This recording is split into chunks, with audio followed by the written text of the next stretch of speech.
जगत्कारणं श्रीधरम् आदिदेवं जगत्कारणं श्रीधरं लोकनाथ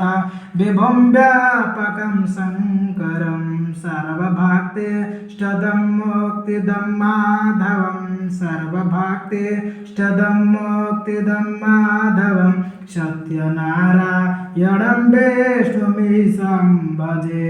सर्वदा लोककल्याण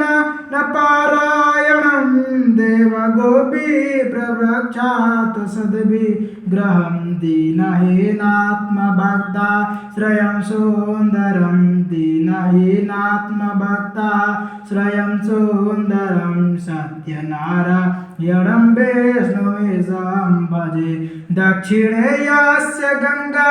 शुभा शोभते राजते सारमाया